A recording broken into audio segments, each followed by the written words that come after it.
Então, assim, para não perdermos tempo, né, porque informação é o que nós temos hoje, né, como o Wilson estava falando inicialmente, é informação que nós temos como arma, né, para enfrentar esse momento tão difícil. Então, eu quero agradecer aqui o Wilson Conciani, é o palestrante de hoje. Ele vem falar, né, para todos nós aí sobre os técnicos de nível médio e os novos tempos.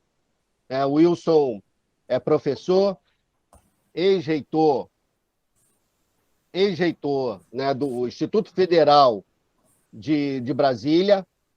Então, uma pessoa que tem todas as condições de nos trazer aqui algumas orientações e algumas informações, não somente para nós técnicos que estamos aí, né, na luta, no mercado de trabalho, mas também para os próprios gestores, né, dos conselhos regionais de técnicos, que é um conselho tão recente e que carece de políticas para enfrentar esse momento tão difícil.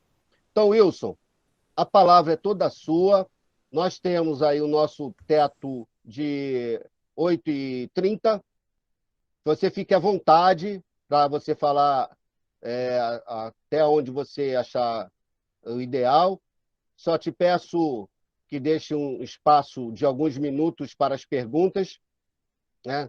Se assim for possível, dentro daquilo que você pretende falar, tá bom? Mas se não for possível, também não tem problema. As pessoas podem formular as perguntas aí pelo chat, que depois eu repasso para ele e ele responde conforme as informações que tem lá na lista de presença. Wilson, fique à vontade, meu querido. E obrigado por aceitar o convite. Boa noite às meninas, boa noite aos meninos. Agora, formalmente falando, queria, Osíris, agradecer bastante o seu convite, saudar todos os nossos colegas aqui presentes, uma saudação especial ao nosso presidente da UBATEC, o Augusto, que nos presenteia e nos honra aqui com a sua presença agora. E, Osíris, eu gostaria de colocar isso agora de uma forma bem informal. Vou tentar usar aí uns 30, 40 minutos para que a gente tenha um bom tempo para conversar e discutir. A minha intenção é fazer uma primeira apresentação acerca de aspectos da educação profissional que, em geral, a gente não conhece ou talvez não conheça em todo, porque nós, no nível técnico, a gente nem sempre procura a informação do sistema como um todo, e depois abordar algumas questões mais específicas do nosso momento socioeconômico. Então, se vocês me permitirem, eu vou colocar aqui um slide. Se você pode me autorizar, Osíris, a colocar o slide, por gentileza?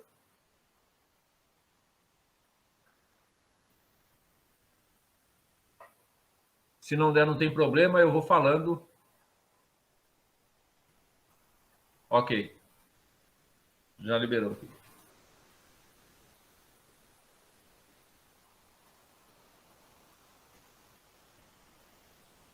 Então, só reiterar aqui, a nossa fala é do técnico de nível médio e esses novos tempos que nós estamos vivendo.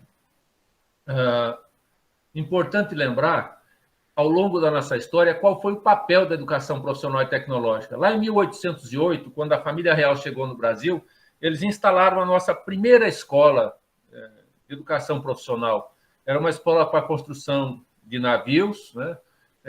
E o decreto real que criava a escola dizia assim que o objetivo era reduzir a vadiagem, né?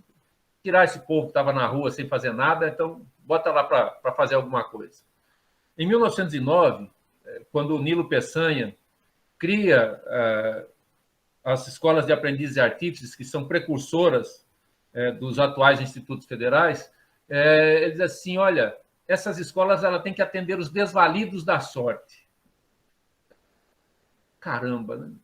Vadiagem, desvalido da sorte. Só em 1930 é que a gente tem, de fato, a primeira preocupação de preparar trabalhadores para a indústria.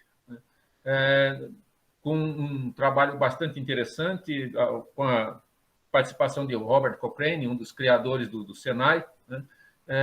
Vem a ideia, então, de preparar trabalhadores para a indústria. E aí as escolas começam a passar por transformações, até em nível de escolaridade, porque até então não havia nenhuma preocupação com escolaridade. A preocupação era botar o sujeito para fazer alguma coisa.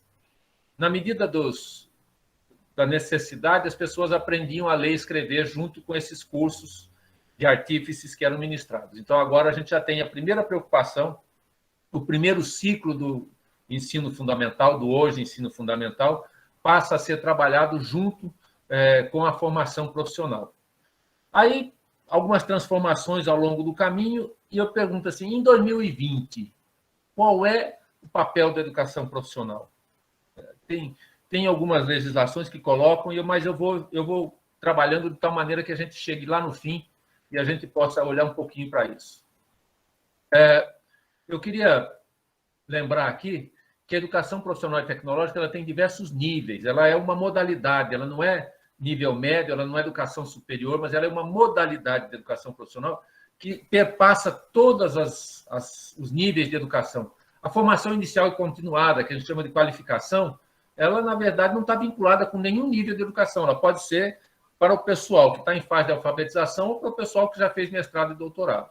Então, é um nível de formação que independe de escolaridade. O curso técnico de nível médio, onde nós vamos nos concentrar, e que somos maioria, eu não falei, mas eu sou técnico em edificações, com muito orgulho, atuei e atuo ainda hoje como técnico em edificações. Nós temos o curso superior de tecnologia, que é uma graduação tecnológica.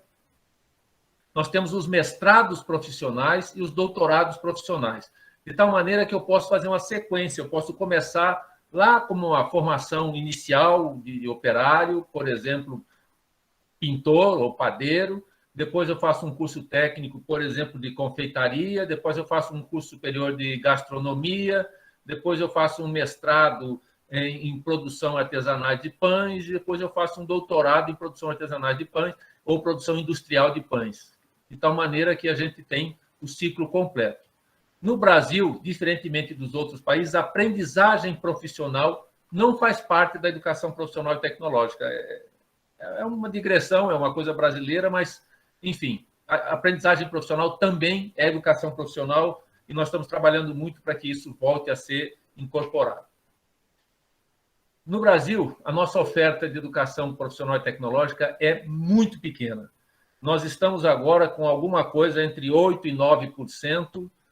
Os números não são precisos, depende muito da fonte que a gente consulta. Tem fonte que ainda fala em 4%, tem fonte que já fala em 11%, mas o número ainda é pequeno. E dentro esses números que estão aqui são de 2019, 89,9%, praticamente 90% da educação profissional é de técnico. Só 8% de curso superior de tecnologia e a gente não tem estatística fechada de mestrado profissional. Doutorado profissional só tem 2 no país.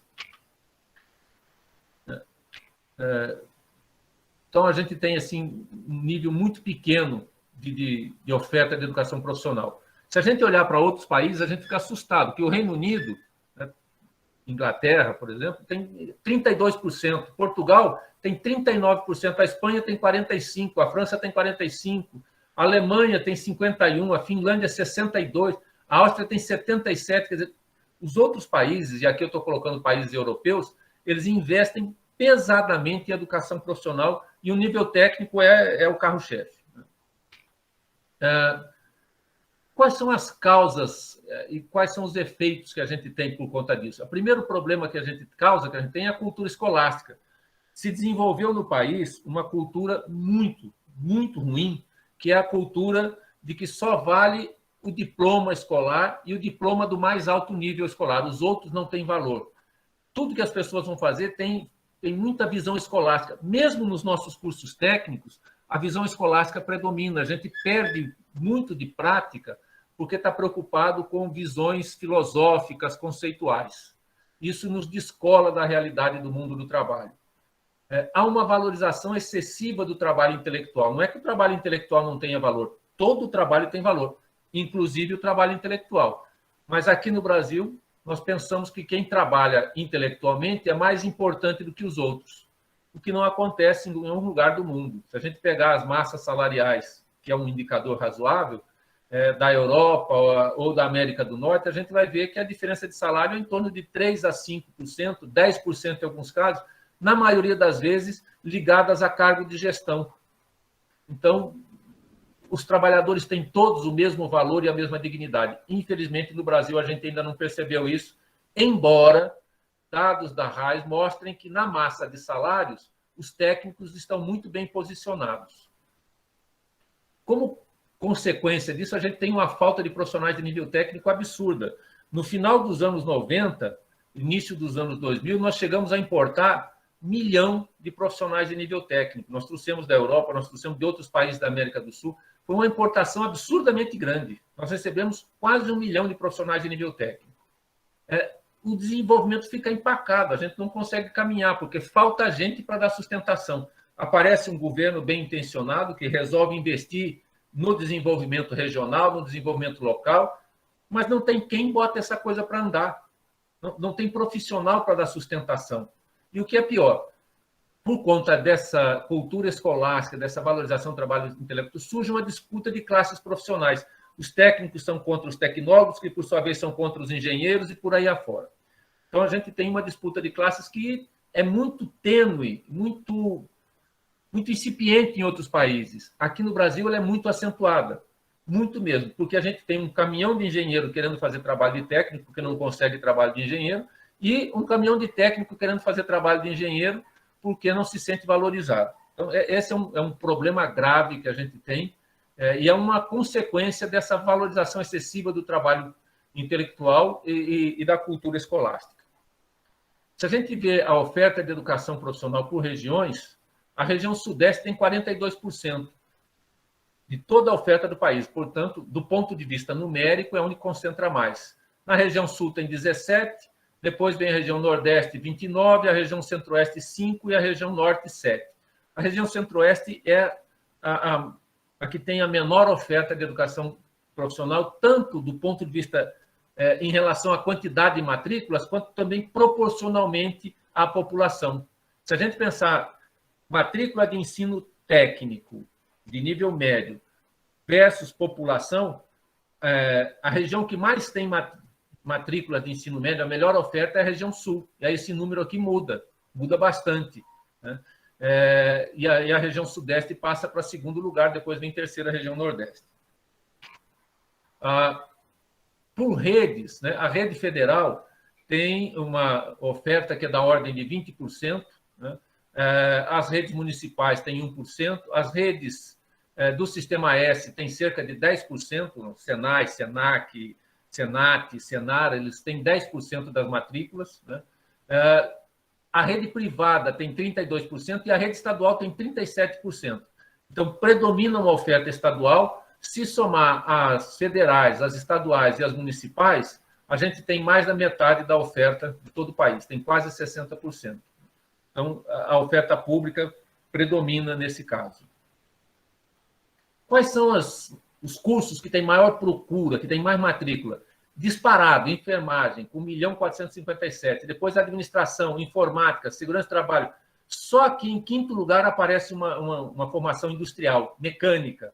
Depois vem agropecuária, volta para industrial, eletrotécnica, edificações, logística, transações imobiliárias. Vejam que de enfermagem com 1,5 milhão para mecânica com 425.000, mecânica representa 1/3 das matrículas em enfermagem. Tirando a enfermagem, que é da área do eixo de saúde, os outros, mecânica, eletrotécnica, edificações, são do eixo são da área de indústria, na verdade, não dos eixos, mas de área de indústria. Os outros cursos são todos da área de gestão, do eixo de gestão. Então, tem um peso muito forte na distribuição da oferta. E essa é uma outra fraqueza do Brasil.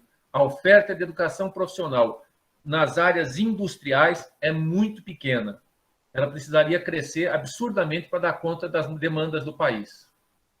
A oferta e a matrícula, por consequência, né?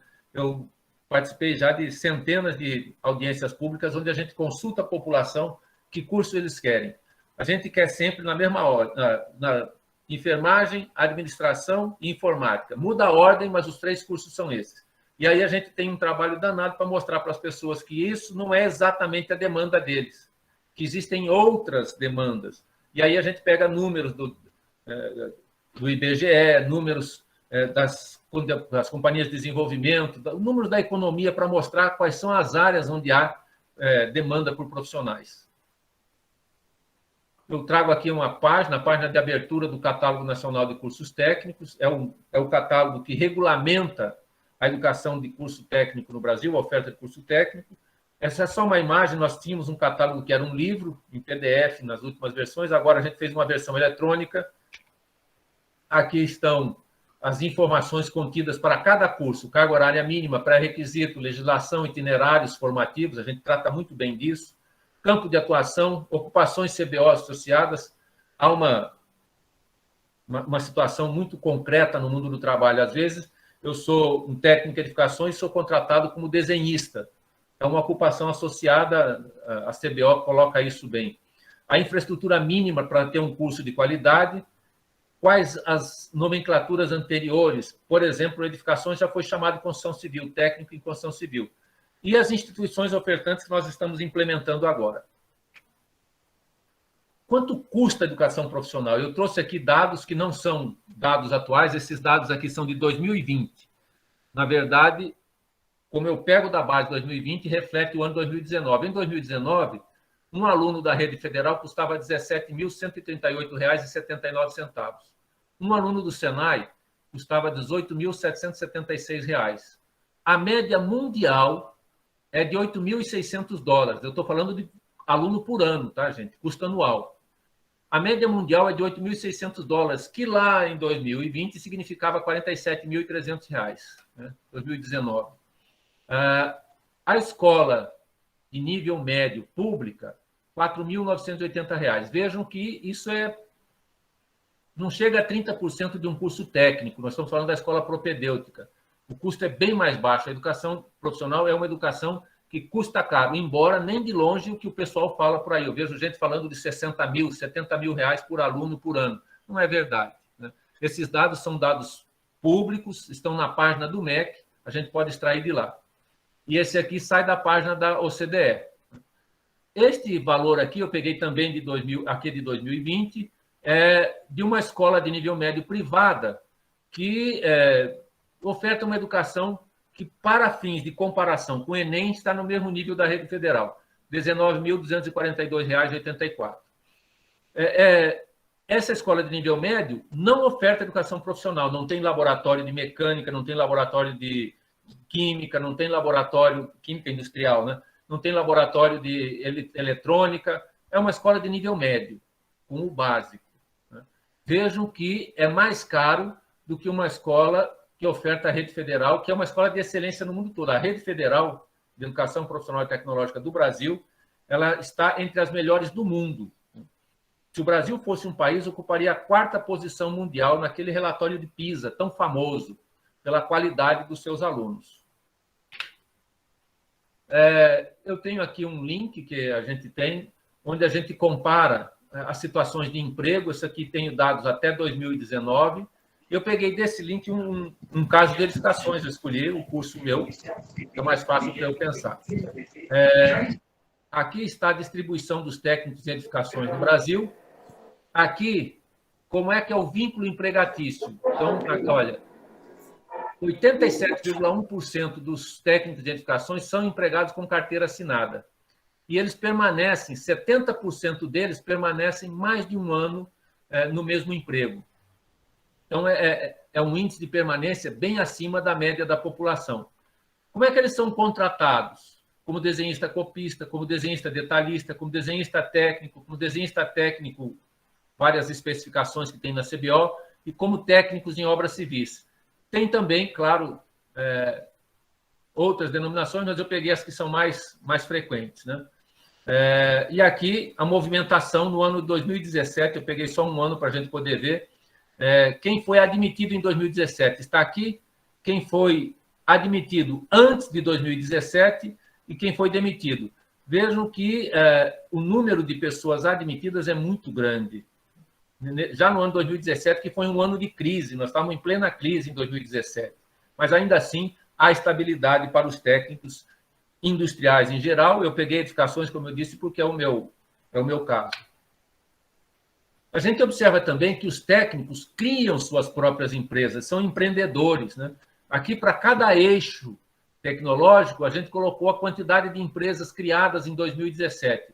Gestão e negócios dispara, são de longe os que mais criam, mas a gente vai olhando aqui o controle de processos industriais, a gente vai olhando informação e comunicação, infraestrutura, né? Produção cultural, quer dizer, todos criam suas próprias empresas. E essas empresas estão espalhadas pelo Brasil todo. Esse mapa mostra onde que as empresas estão. Esses vácuos que a gente tem aqui, obviamente, que representam os grandes vácuos demográficos que a gente tem no país. Embora a rede federal tenha apenas 20% das matrículas, 41% dessas empresas criadas, dessas instituições criadas por técnicos, vêm de alunos da rede federal. E esses azulzinhos aqui mostram onde elas estão. Se a gente for pegar aqui ao longo do tempo, até cerca de 2003, 2004, o número de empresas criadas por técnicos era muito pequeno, né? Mas em 2005 elas têm uma guinada. Vejam, olha, e em 2016 ela atinge o pico. 2.161 empresas foram criadas por técnicos de nível médio. Em 2016 elas caem, obviamente, em decorrência da crise política e econômica que se abateu sobre o país. Eu trago aqui também um dado, esse dado aqui não é novo, esse dado é velho, eu não consegui dado novo, mas isso aqui é a média de salários, né, do ano de 2017. Então, a média dos mais baixos estava por volta de 1.800, naquela época o salário mínimo era 900 e tanto, né? Os valores mais altos estão por volta de 4.600 e o valor mediano de 2.300. Mas eu conheço um técnico em edificações que ganha 12 mil, eu conheço um técnico em mecânica que ganha 10 mil, eu conheço vários, mas nós estamos tratando aqui de dados que foram extraídos da RAIS, portanto, a gente está falando de dados que são uma estatística do país. Em 2017, nós tivemos uma reforma trabalhista e essa reforma trouxe alguns impactos para todos os profissionais, mas, sobretudo, para os técnicos industriais. 83% dos empregos são intermitentes ou parciais após a reforma trabalhista, ou seja, a gente perde a estabilidade no emprego como a gente tinha antes da reforma. Isso vem a atender uma forma de economia que se instala no país, aliás, que se instala no mundo inteiro. A gente fala da economia gig, aqui no Brasil a gente conhece como uberização da economia. Quem não conhece Airbnb, Uber, iFood, né, que são plataformas de ofertas de serviços, que não... Eu vou lá, me candidato, eu trabalho, mas eu não tenho carteira assinada, eu não tenho nenhum contrato de prestação de serviço, eu simplesmente presto um serviço, né? Se tiver espaço, bem, se não tiver, amém. E quem estabelece a remuneração não sou eu, é a plataforma, a empresa que criou essa forma. Ou seja, não existe nenhuma relação contratual entre estas instituições, esse tipo de instituições, eu peguei aqui algum exemplo, e o prestador de serviço. Há uma pressão muito grande pelo tal do trabalho doméstico, né, o home office, que tem impactos na economia também, que a gente diminui o tráfego, o trânsito de transporte urbano, o que é maravilhoso. Por outro lado, na casa do trabalhador, ele tem que gastar mais energia, ele precisa de se equipar melhor, móveis melhores, espaços melhores. Então, a gente tem uma série de outras demandas que são investimentos do trabalhador. No mundo inteiro, nós estamos experimentando uma redução geral de renda. A renda geral no mundo inteiro está diminuindo. E isto aqui tem a ver, né, essa redução de renda tem a ver com essa uberização da economia. Também por conta disso, a precarização das relações trabalhistas. No Brasil, ela foi formalizada, né? O Congresso Nacional aprovou leis que tornam as relações mais precárias.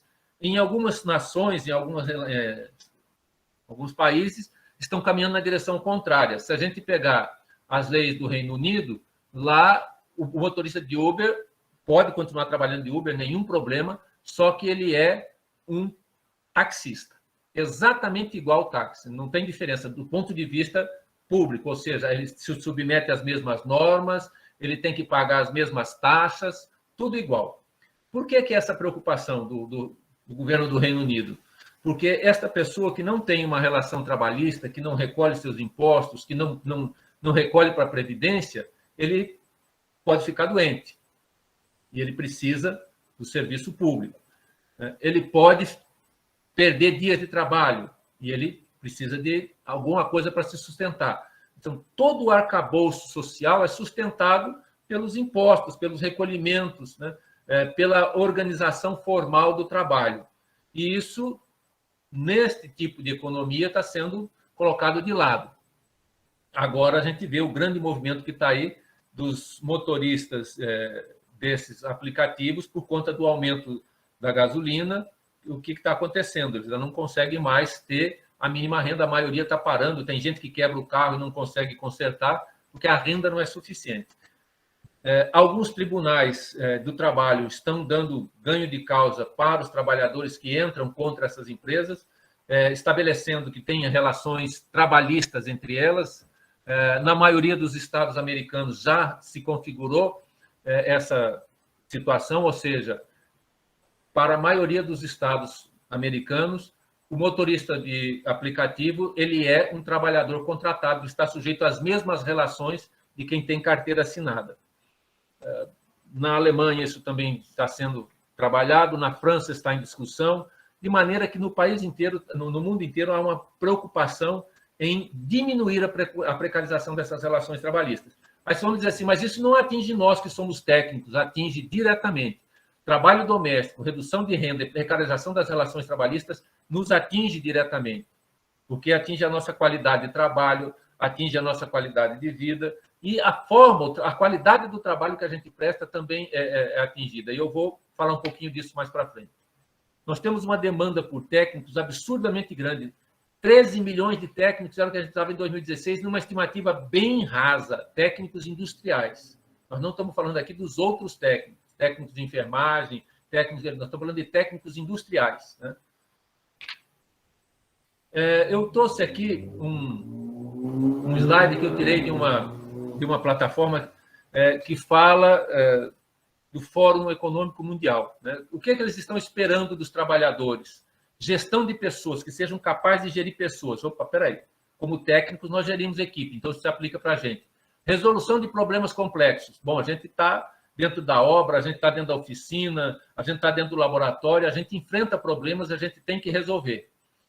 Flexibilidade cognitiva. Aqui eu tenho um pouco de medo disso. Né? Na verdade, esses dois problemas aqui nos colocam cargas que nós não temos necessariamente que cumprir. Resolução de problemas complexos são aqueles problemas que estão na nossa alçada e a gente resolve, mas não podem querer transferir para nós problemas que não são nossos, são problemas da estratégia da empresa, da gestão, da presidência da empresa. E flexibilidade cognitiva é muito interessante. Nós estamos num momento de polarização da sociedade, e não é só no Brasil, mas aqui no Brasil está muito exacerbado. Mas essa polarização é a incapacidade que a população tem de participar ativamente, falando a sua opinião e ouvindo a opinião de outro, eventualmente se deixando convencer. É a tal da flexibilidade cognitiva. Não significa que Maria vai com as outras, mas é capaz de analisar, né? É o que está aqui em cima, ó, pensamento crítico. Se eu tenho gestão de pessoas, eu sou capaz de coordenar equipes de trabalho, orientação para servir. Eu não estou aqui para ser o capataz, eu estou aqui para ser um líder de equipe, alguém que vai ajudar. Capacidade de julgar e tomar decisões. Quem está, desculpa se eu falo muito de obra, gente, mas é porque é a minha realidade. Quem está na frente de uma obra, vai cair, e agora o que eu faço? Espera cair, sai correndo, como é que faz? A gente tem que tomar a decisão rápida e na hora. E, sobretudo, ter criatividade. Mas como é que a gente vai ter criatividade se nos nossos cursos não ensinaram isso para a gente? Como é que a gente vai ter inteligência emocional se nos nossos cursos não ensinaram isso para a gente?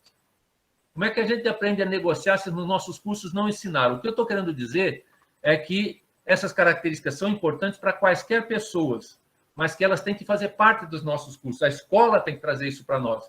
Porque se a gente não aprende na escola, a gente vai aprender na vida, e na vida é difícil e caro para aprender isso. A gente apanha, perde emprego, perde trabalho, tem prejuízo, não é fácil. Está na moda agora falar de indústria 4.0, de internet das coisas, né? Do Internet of Things. Veja, eu botei uma figurinha aqui só para representar. é a gente comandando a fábrica pelo celular. Isso pode parecer um absurdo, mas não é bem assim. De fato, existe um nível de automação muito forte nas coisas, né? Eu mesmo agora estou fechando um aplicativo que nós desenvolvemos para vistoria de obras, que é feito pelo celular. A gente vai no celular e vai registrando todos os fatos, né? E nós estamos partindo para a segunda etapa, que é, nesse aplicativo, instalar processo de inteligência artificial para que nos indique possíveis causas das patologias que a gente está vendo. Ora, mas eu estou fazendo isso com o celular. Isso. Então, é possível a gente estar dentro de um momento de grande automação. E quais os impactos que essa grande automação tem na nossa vida? O que causa para a gente essa automação? Então, eu pretendo olhar um pouquinho para isso, né? Primeira coisa, a interação homem-máquina está cada dia maior. Necessariamente, nós precisamos aprender a usar as máquinas. Vejam bem o que eu estou dizendo, aprender a usar as máquinas. Eu posso programar uma concretagem, eu posso programar a proteção de uma laje ou de uma viga, eu posso programar a chegada de material, controlar tudo automaticamente, mas eu preciso de ter o domínio da máquina. Então, interagir com a máquina é essencial. Não nos é mais permitido negligenciar e dizer que nós passamos da idade, que nós não temos mais condições. É essencial. Eu não posso ter um celular, porque o celular é muito caro. Bom, é uma ferramenta de trabalho e a gente vai ter que correr atrás. A empresa deve nos providenciar isso em muitos casos. Como tem toda essa situação, eu vou falar de um parâmetro que não é comum a gente falar. Eu vou falar de inovação. Também é uma palavra que andou na moda muito forte, mas eu quero mostrar um outro lado da inovação, né? Primeiro, o que é inovação? É sempre explorar uma ideia nova com sucesso. Seja qual for a ideia, se ela for explorada com sucesso, ela é uma inovação. Quando eu era menino, na casa da minha avó tinha um liquidificador que era a manivela. A gente girava a manivela e aquele liquidificador funcionava, que era uma maravilha. Alguém botou um motor naquele negócio e virou um liquidificador elétrico, e hoje ninguém mais sabe que existia um liquidificador a manivela. Essa inovação permitiu um grande salto na qualidade de vida das pessoas, né? Depois, regular a velocidade foi mais um salto. Então, são pequenas inovações que vão fazendo a diferença na vida das pessoas. Se essa ideia se torna um sucesso, ela é uma inovação. Então, qualquer produto, seja um bem, um processo ou um serviço, de uso imediato disponível para comercialização, é uma inovação. Se eu criei um produto e ele está disponível para comercialização, é uma inovação, né? Eu me lembro de um caso muito famoso aqui no Brasil, que até é uma ação judicial milionária, que é da pessoa que criou o identificador de chamadas, né? O identificador de chamadas foi criado por um brasileiro de Minas Gerais, né? Tem aqui nosso colega lá de Minas, um técnico em eletrônica, se não me engano, né? Ele criou, BINA, B identifica número de A. E isso foi apropriado por um conjunto de empresas que hoje a gente acha que é banal, mas criar o BINA foi um salto, foi uma inovação sem tamanho, e foi feita por um técnico. Então, é essencial para a sustentabilidade das empresas e dos países no futuro. Não adianta a gente pensar que sem inovação a gente vai viver. É muito importante que a gente trabalhe inovação. Então, aquela criatividade, aquela flexibilidade cognitiva, né, a capacidade crítica de analisar os problemas, ela é essencial para que a gente possa criar inovação. E vejam, eu não usei o exemplo de BINA de graça. Eu usei para dizer o seguinte: é um técnico que faz a inovação.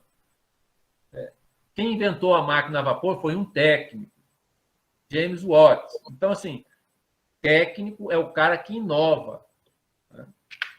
Ô Wilson, sua apresentação foi minimizada. Você pode... recomeçar. Coloca aí novamente, porque ela não... Deixa...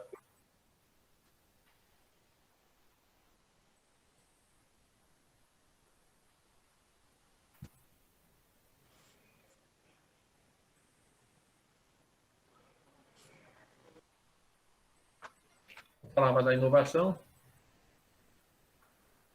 Eu quero mostrar aqui um gráfico que é de 2014, um gráfico da União Europeia, onde eles analisam o impacto da inovação da economia. Aqui nas ordenadas, nós temos a taxa de desemprego na Europa. E aqui na abscissa, nós temos a taxa de inovação. Olha que coincidência, quanto maior a taxa de inovação, menor a taxa de desemprego. Naquela época, a Grécia estava com um desemprego altíssimo. E olha a taxa de inovação da Grécia, muito baixa. Grécia, Portugal, Espanha, Itália são os países que mais sofreram.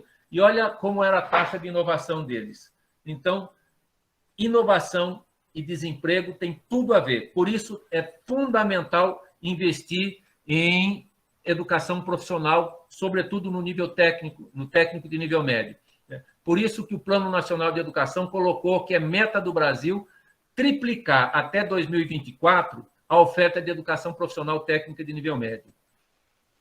Desse número, mais de 50% tem que ser em escolas públicas. Nós conseguimos avançar cerca de 20%, 15% a 20%, e já faltam 2 anos para fechar o plano. Então, a gente tem que trabalhar muito para poder manter o desenvolvimento do país. É disso que eu falava lá no início, quando eu falei que é fundamental ter técnicos para manter o desenvolvimento do país. Sem técnico, o país não se desenvolve. E eu falo de técnico do chão de fábrica.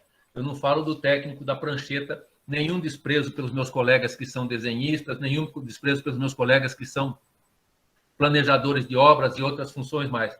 Mas quem está no chão de fábrica é que faz a diferença. Eu falava daquela história da digitalização, da automação.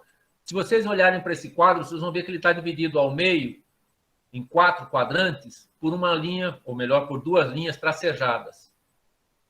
Na parte superior, a gente tem tarefas que não são rotineiras. E na parte inferior, tarefas rotineiras. Do lado esquerdo, a gente tem tarefas com baixo uso de tecnologia digital. E do lado direito, com alto uso de tecnologia digital. Aí vamos dizer assim, mas por que esses quadrados aqui estão deslocados do centro?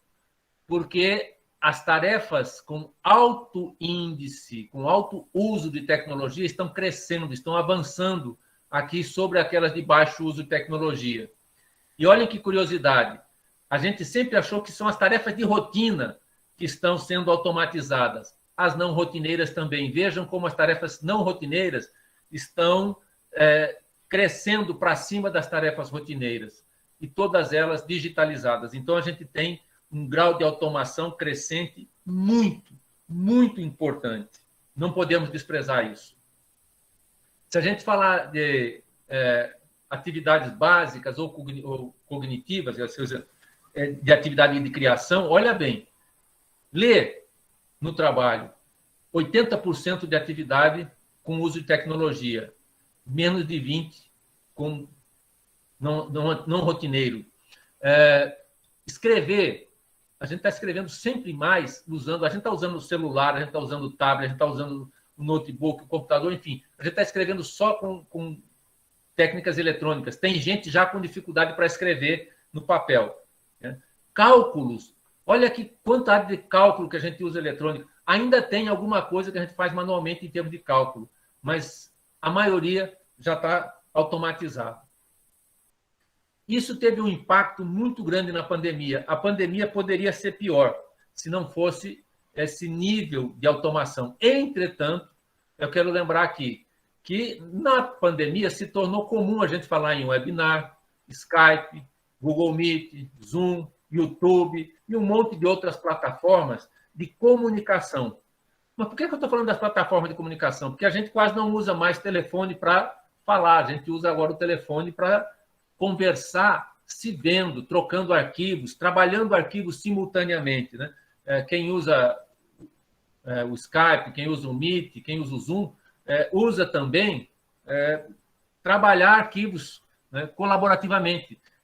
Ainda agora, a questão de 1 hora atrás, eu estava numa reunião em que eu escrevia aqui da minha casa e o meu colega que estava lá a 1.400 quilômetros, escrevia da casa dele. Então, trabalhar cooperativamente foi mais intensificado a partir da pandemia. A gente assumiu alguns detalhes a mais dessa digitalização da economia e das atividades.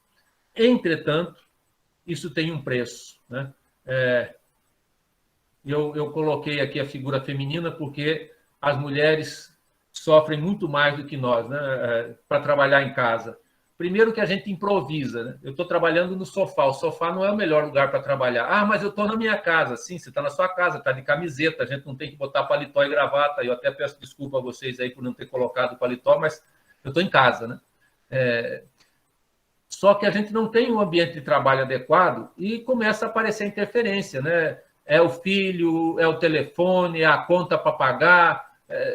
São as coisas da nossa rotina que entram no trabalho. E aí mistura tudo e a gente não consegue nem atender bem o trabalho, nem atender bem a casa. Ah, mas na minha casa eu tenho uma sala, eu tranquei a porta, ninguém entra porque eu estou no horário de trabalho. Não sei se isso existe e acontece, não. Acho que é muito pouco. Eu queria, caminhando já para o final, fazer um resumo disso. Nós tivemos, na era das descobertas, o ensino individual, né? O pai ensinava para o filho, o rei contratava um sábio, um bacharel para ensinar seu filho, né? Na era das invenções, as escolas se multiplicaram, então a gente começou a trabalhar bastante aqui com as escolas. Na era das políticas públicas, né, no final da Idade Média, a massificação da educação, que parte da Alemanha com o movimento de Lutero. Depois vem a fase de estudos e pesquisa do iluminismo, né, na França. As universidades criam corpo, até então as universidades praticamente atendiam só a nobreza, mas com a fase de estudos e pesquisa do iluminismo, a gente tem as universidades atingindo o seu auge. E aí vem a inovação. Para a inovação, a educação profissional é a resposta. Por isso que na Europa estão fechando universidades aos montes, na Ásia estão fechando universidades aos montes, porque esta fase aqui está bastante reduzida agora a fase da inovação. E a inovação é feita pela educação profissional. Muitas universidades tradicionais estão se tornando o que eles chamam de universidades tecnológicas ou institutos politécnicos para garantir educação profissional mundo afora. O Canadá fez isso num número muito grande, a Finlândia está fazendo isso absurdamente. Nossa, eu fiquei apavorado quando eu fui na Finlândia, porque eles cresceram tanto. Na Noruega, eles estão fechando as universidades e transformando em escolas. Na Alemanha também, as Fachhochschule, que na Alemanha são universidades que encolheram e abriram espaço para os institutos politécnicos, a universidades de ciência aplicada, a universidade tecnológica, conforme vocês queiram. Por fim, eu quero dizer que excelência é para todos, não é para um pequeno grupo. Formar profissionais antenados e capazes de resolver os problemas técnicos e viver em sociedade é o que nós precisamos hoje. E, sobretudo, sem técnicos industriais, o Brasil vai viver oscilando para lá e para cá e nunca vai chegar a lugar nenhum. Era isso que eu tinha a dizer. Eu estou aqui agora disposto a conversar com vocês para discutir algumas dessas ideias. Obrigado, muito obrigado, Wilson. Excelente palestra que você nos trouxe, elucidou, acredito eu, muitas dúvidas, muitas interrogações aí dos técnicos. As minhas, certamente, eu aqui já gravei, vou utilizar aí nas minhas palestras, futuras palestras. E nós temos aqui já um número de pessoas, né, querendo participar. Então, vamos ver aqui quem levantou a mão. Muita gente levantou a mão, mas eu acho que não estou vendo mais as mãozinhas levantadas aqui. Silaí. Então, Silaí começa, né? Já tem também o Valtomir, Ana Gabriela. Então, gente, olha, vamos lá. Formule aí, tente em 2 minutos formular a sua pergunta, para que dê oportunidade para todos, porque a lista está aumentando. Professor Conciani, a minha pergunta é bem rápida. Você acha que há políticas nos últimos 16, 20 anos, talvez, de se investir muito no ensino superior foi errada, ao invés de se investir maciçamente no ensino base e no ensino médio, principalmente técnico? Oi, Silair, que bom ver você por aqui. Não, Silair, eu não vejo que houve um investimento prioritário em educação superior, muito pelo contrário. Se você olhar para a quantidade de campi universitário federal que foi criado e a quantidade de campi dos institutos federais que foram criados, você vai ver que nós saltamos de 142, se não me engano, campi de institutos federais para 650 nesses últimos 15 anos. Agora, há 5 anos a gente já não tem mais, mas nós fizemos um salto muito grande. Nós saímos de pouco mais de 50 mil estudantes para 1 milhão de estudantes de educação profissional na rede federal. Então, foi um salto absurdamente grande. Infelizmente, nos últimos 5 anos, cortou, né? A meta era chegar a 1.000 até 2020, a 1.000 campi da rede federal. Em 2016, houve um corte, a gente chegou a fechar alguns campi que já estavam em projeto, em fase de implantação, mas eu reputo que nós precisamos de crescer tanto com educação no país que não dá para a gente dizer agora o investimento em educação de nível superior deve ser deixado. Muito pelo contrário, nós estamos perto de atingir a massificação do ensino básico, ou seja, no ensino fundamental, a gente já tem 99,7% das crianças na escola, pelo menos tinha antes da pandemia. No nível médio, ainda não chegou a 95%. Na universidade, nós temos cerca de 8 a 9% de jovens matriculados. Então, a gente ainda tem uma demanda muito grande por formação de nível superior e por formação de nível técnico. Então, a gente tem que crescer muito com esses 2 níveis de educação, com a educação técnica e com a educação de nível superior para poder atender a demanda da sociedade. Se a gente comparar com a Europa, o número ideal seria a gente ter 70% de matrícula nos cursos técnicos e 30% nos cursos de graduação superior. Tá? Então, nós ainda não atingimos nenhum dos dois, nós estamos muito longe dos dois. E quanto ao ensino de base? Do ponto de vista numérico, nós estamos muito perto de chegar lá. Do ponto de vista qualidade, é preciso investir muito mais em formação de professores, infraestrutura, porque não adianta só capacitar o professor e não ter infraestrutura. Tem infraestrutura e não capacitar o professor. A gente tem que trabalhar as duas coisas, infraestrutura e professor. Se não trabalhar essas duas frentes, a gente não vai conseguir sair dessa situação. E esses dados não são falas minhas, são falas do IPEA, que é um órgão da Presidência da República, tem um artigo só sobre isso, eles escreveram um livrinho, são cerca de 70 páginas, sobre essa situação. Obrigado, professor. Ana Gabriela.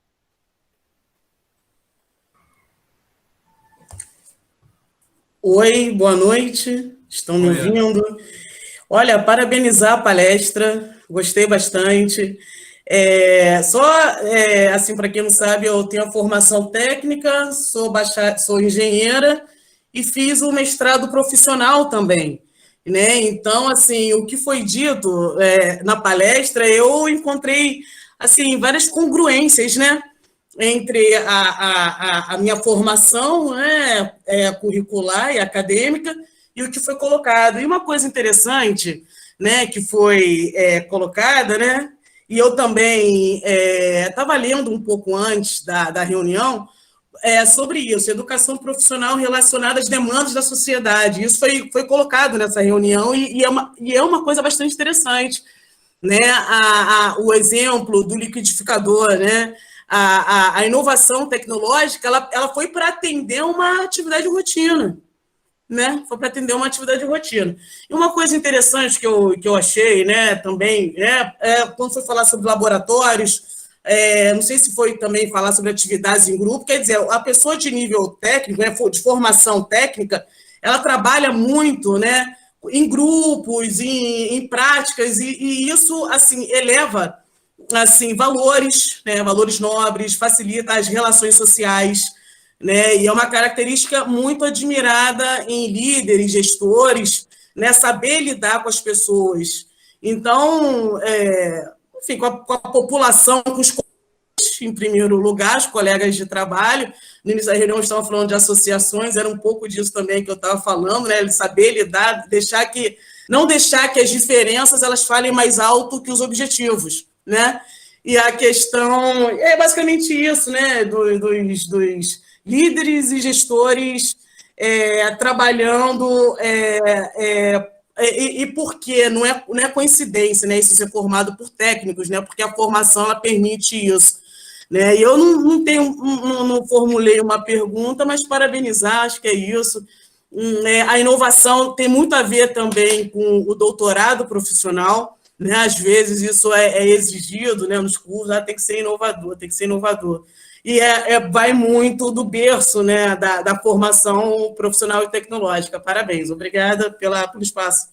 Ana, só para complementar o que você está dizendo, antigamente a gente costumava dizer assim, o cara fez curso técnico, aí ele cresceu, ele virou engenheiro, né?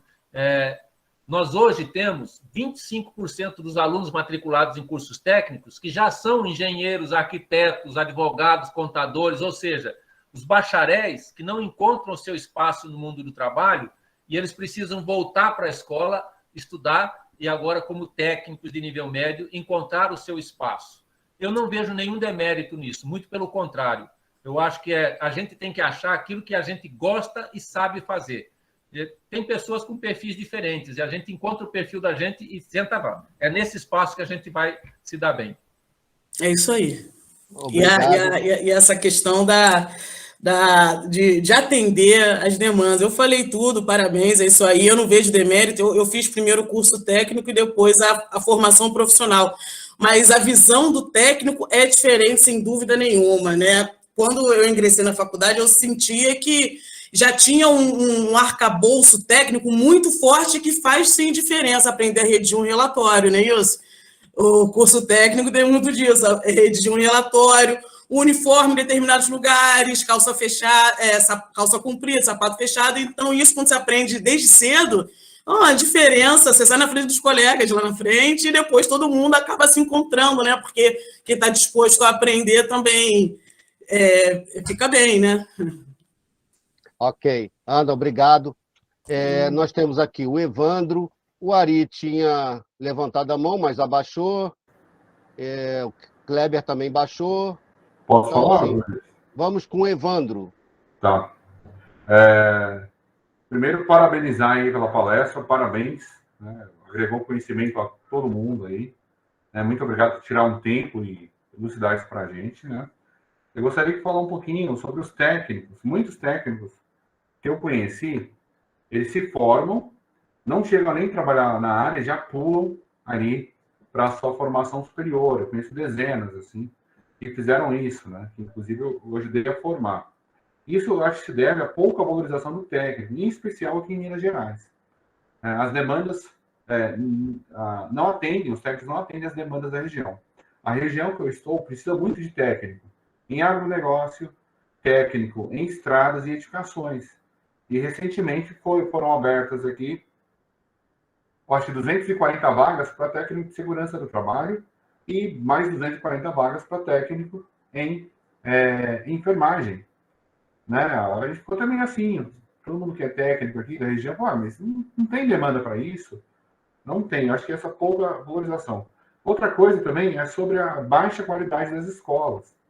Né? O que o governo do estado fez? Fez parceria com escolas particulares que não têm infraestrutura para oferecer um curso de técnico de edificações, um curso técnico de segurança do trabalho, não tem um laboratório. Então, o aluno ele fica muito na teoria. E aí, quando ele cai no canteiro de obras, por exemplo, né, ele não sabe exatamente o que fazer, fica perdido. Né? E gostaria que também você falasse um pouco sobre um pouquinho mais sobre a formação humana, que falta para os técnicos. A inteligência emocional, a comunicação, né, a empatia, a resiliência, coisas que a gente não aprende numa sala de aula e que a gente precisa lidar no dia a dia. E chega lá na frente, né, na gestão, na obra, no tiro, porrada de bomba, e como você bem falou, a gente vai apanhando, né, vai sofrendo e vai aprendendo com o tempo. Mas até você aprender, você se acha muito incompetente com isso. Você se acha um mau profissional, tá bom? Muito obrigado. Muito obrigado. Eu acho que, de fato, a gente precisa valorizar mais. É uma questão cultural e não vai mudar tão cedo. A gente tem que trabalhar muito por isso. Uma coisa que tem sido essencial, e nós temos defendido isso, e se você olhar o Catálogo Nacional dos Cursos Técnicos, a gente incluiu isso no catálogo, é que a educação técnica ela precisa de prática. Tem que ter prática. Por isso a gente colocou laboratório lá. Se não tiver laboratório, a escola não pode ofertar educação profissional. E a segunda questão, a gente colocou também esse lado mais humanista. Não tem como. Há uma discussão que passou no Congresso agora, com a reforma do novo ensino médio, que separa. Quem quer fazer carreira científica vai para cá, quem quer fazer carreira social vai para lá, quem quer fazer curso técnico vem para cá. É desastrosa. O mundo inteiro está abandonando esse modelo, ninguém mais faz isso, e a gente está fazendo isso. É desastroso, porque no momento em que a gente mais precisa de flexibilidade, eu preciso... o que vai ser amanhã? Eu sou técnico em edificação, mas qual é a minha ferramenta de trabalho amanhã? Não sei. De repente, amanhã eu vou ter que trabalhar com parede pronta sendo içada a 30 andares, né? Que, aliás, já é uma realidade, já existe, né? Tá, mas eu aprendi a trabalhar com esse novo sistema, né? O pessoal da mecânica, de marcenaria, está trabalhando com CNC? Mas marcenaria trabalha com CNC? Marcenaria trabalha com CNC. Então, é preciso que a gente saia da casinha e aprenda a aprender, né? Flexibilidade. Eu tenho que estar pronto para aprender coisas novas. E conversar com pessoas. Tem que abrir espaço para conversar. A formação humanística é essencial. Então, a gente colocou agora a cultura escolástica que nós temos no Brasil, ela também impera entre os professores, não só na sociedade. O professor também faz parte. E aí, quando a gente diz que tem filosofia, ele vai ensinar todos os preceitos mundiais e conceitos da filosofia, ele esquece de ensinar uma coisa essencial para o técnico industrial: lógica formal, cálculo sentencial, né? E aí a gente tem dificuldade para escrever, como a Ana Gabriela dizia, a gente tem dificuldade para entender que massa específica, peso específico e massa unitária é a mesma coisa, né? Enfim, são dificuldades que nós temos na escola, e é por isso que eu dizia agora há pouco para o Silair que a gente precisa investir também na formação dos professores, né? Não só na infraestrutura. Valtomir.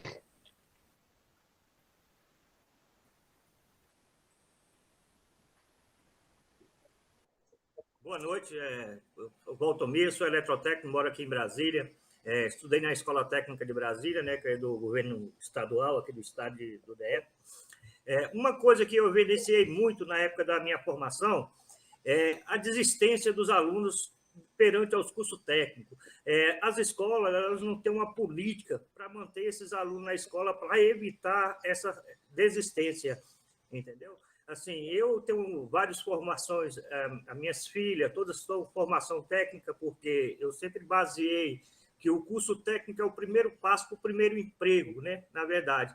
Mas eu vejo que muitos jovens, eles começam, ficam um mês, 2 meses, aí começa a desistência, e a escola não tem uma política para manter aquele aluno ali, para animar que ele continue o curso até o final. Isso eu evidenciei de 2010, 2011, 12, 13, tanto no meu curso como no curso das minhas filhas, você entendeu? Então, eu queria saber o que está sendo feito hoje para que isso melhore. Oi, Valtomir. Bom que tem gente do DF participando. Fico contente que meus colegas técnicos aqui de Brasília estejam também conosco. A sua questão é essencial para a gente entender um pouquinho. E eu vou colocá-la em três partes, né? três apoios. O primeiro apoio é a infraestrutura. Para o aluno ficar na escola, ele precisa ter uma infraestrutura adequada. Ele vai ficar na escola fazendo o quê se a biblioteca não atende? Se na biblioteca não tem livro, ou o livro é um só para todo mundo, ou a biblioteca é muito quente, ou não tem banco. Então, ele precisa de infraestrutura, né? Obviamente que quando chega o final da tarde, do dia, a gente quer jogar uma bolinha, a escola não tem quadra, né? Então, o primeiro apoio é infraestrutura. A escola precisa ter infraestrutura de boa qualidade, tá? Esse é um investimento que falta muito ao país.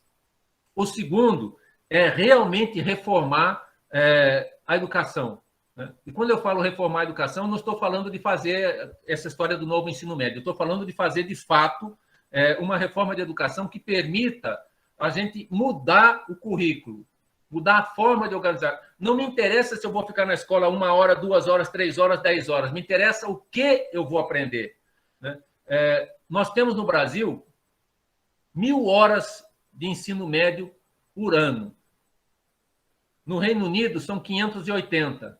Nos Estados Unidos, são cerca de 520. No Canadá, 560, 600, depende do estado. Na França, 600. Por que esse pessoal tem tão pouco tempo de ensino médio e está na nossa frente no exame do PISA? Porque o que interessa não é massacrar o estudante com conteúdo. Para ter conteúdo, eu vou na internet, para ter conteúdo, eu pego um livro. O que interessa é como trabalhar esses conteúdos. Então, o segundo tripé é a mudança radical, né? E aí é mudar o currículo e capacitar o professor. Então, primeiro, apoio, infraestrutura. O segundo, processo educacional, professor e currículo. E o terceiro ponto se chama apoio ao estudante. Alguém já falou aqui, eu fui reitor do Instituto Federal de Brasília e nós criamos uma série de políticas de apoio para o estudante. Por exemplo, quem estuda à noite não tem com quem deixar o filho. Então, a gente criou uma bolsa, uma coisinha mínima. Olha, você vai receber R$150 por mês para você pagar o vizinho, a vizinha, para você indenizar alguém para ficar com o teu filho. Não traga na escola, porque senão você não consegue estudar. Ah, mas professor, 150 não paga uma babá. A gente não queria pagar uma babá, a gente queria uma ajuda de custo para alguém ficar com aquela criança enquanto a mãe ou o pai estivesse na escola. Com isso, a gente conseguiu segurar na escola um número muito grande de pessoas, de adultos e jovens. O sujeito chega na escola, sai do trabalho 6 horas, vem correndo para a escola, chega às 7 horas, ele não teve tempo de jantar. Ofertar a janta na escola, um lanche, para ele poder entrar, sabe, minimamente em condições de assistir aula, ajuda. Pagar o passe. Então, a gente criou um conjunto de suportes que não são necessariamente financeiros, mas de logística, de ajuda, para que as pessoas pudessem ficar na escola. Eu não entendi nada dessa matéria aqui, eu preciso ir embora. Não adianta, eu sou burro, né, eu não tenho capacidade. Espera aí. Nós criamos um programa de bolsas, né, para outros estudantes que pudessem ficar à disposição 3 ou 4 tardes por semana para ajudar os seus colegas. Ah, professor, mas isso eu conheço desde que eu era criança, já tinha monitoria. Isso. Só que o programa de monitoria tem que ser para ajudar o monitor e aqueles outros colegas. Então, ele tem que ficar lá disponível para tirar dúvida, fazer exercício, montar experimento no laboratório. Nós fizemos isso e o sucesso foi muito grande. Nós conseguimos reduzir bastante a evasão quando a gente trabalhou assim.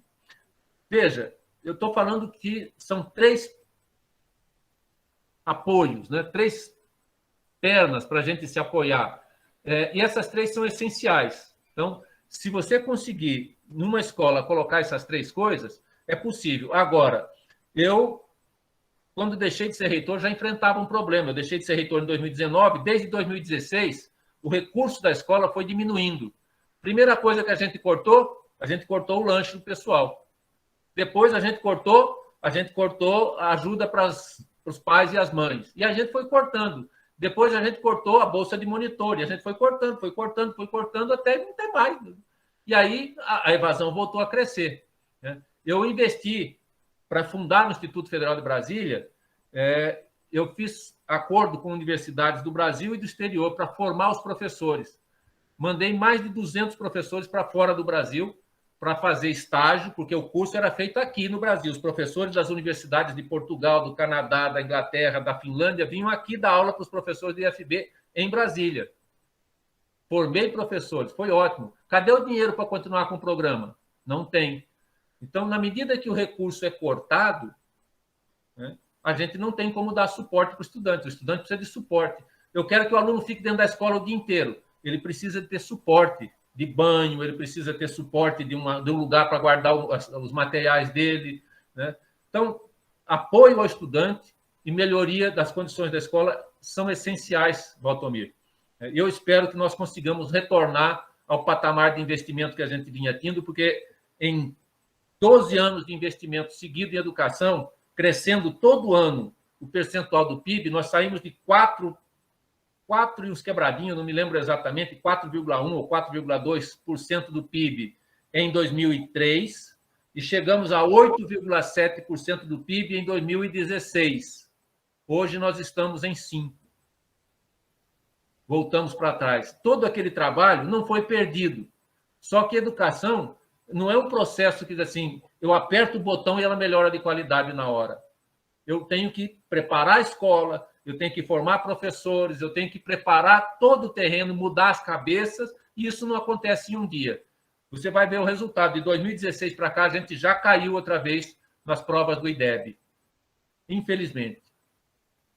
Wilson, a pergunta Obrigado aí, professor. a pergunta foi muito boa e a resposta foi excelente. Olha, nós temos mais 20 minutos pela frente. Estou vendo aqui que temos 4 perguntas. Eu não sei se tem mais. Ari levanta, abaixa a mão toda hora. Eu não sei se Ari quer falar. Entendeu? Esse pessoal é complicado, esse pessoal do Rio Grande do Norte. Olha só, agora... Eu fiquei contemplado. Aí surgiu nova dúvida, eu vou... Então tá, olha só. Mas vou deixar levantado, vou fazer um comentário. Nós temos 20 minutos, ainda que a gente também possa até ultrapassar isso, não há problema nenhum, está gostoso, está muito gostoso, mas nós temos aí 3 perguntas. Então vamos lá. Agora 4 de novo. O Adalto. Boa noite, professor. A questão... Estão ouvindo bem, então, né? A questão da formação técnica, né? Eu ainda vivo isso até hoje. Eu participei de vários encontros internacionais de formação profissional, né? Todos nós sabemos que não existe formação sem educação. Não dá para dissociar isso. Também sei que esse problema de formação profissional é uma coisa muito antiga. Em diversos encontros que eu tive em formação profissional, em nível assim, internacional, fora do país ou aqui no país, as perguntas, as dificuldades, basicamente, eram as mesmas. E o professor Wilson falou, né, ele falou de um tripé, eu acrescentaria mais uma, porque a indústria quer a pessoa pronta, quer o aluno pronto. Nós estamos falando de aluno de menor e aluno de maior idade. Ele falou que o aluno está faltando apoio. Agora, você imagina um aluno de maior idade, que conta a pratinha para pegar o ônibus, para comer alguma coisa durante o dia, para poder estar na escola. Aí você vê a indústria querendo uma pessoa pronta, ela não participa praticamente de nada. Se há evasão escolar, a indústria não está nem preocupada em apoiar esse aluno, como o professor Wilson falou. Ele deve ter falado de outra forma, mas eu estou me referindo aos alunos em geral, menor ou maior, muitos deles chefe de família, fazendo formação técnica, precisando muito, apostando nessa expectativa, sem apoio. A indústria, ela não faz expectativa de técnico, infelizmente. Eu não vou falar do Brasil, poderia até falar, mas vou apontar o meu caso. Como eu tenho visto alunos cada vez mais desmotivados e cada vez eu vejo mais uma distância muito grande entre indústria e formação técnica, né? Parece que não é feito aquela análise ocupacional aonde a escola procura direcionar a formação técnica para a vocação do Estado. Parece que não existe, perderam esse foco. Então, a gente não consegue formar um aluno que venha atender basicamente uma empresa. E o aluno se sente inseguro. E o aluno acaba se evadindo da escola. Porque a insegurança é um problema sério. Não existe expectativa para ele. Aí você tem o descaso do governo, já tinha da indústria, tem o descaso do governo e fora a falta de apoio escolar, como o professor Wilson falou. Então, em vários encontros que eu tive, a indústria, que é um cara, por exemplo, normalmente a formação, o método de ensino nosso é socializado, né? Eu já vi até escolas com método de ensino individualizado para entregar o produto, que é o aluno, durante o ano todo. A Alemanha tem um sistema dual que é antigo, muito antigo.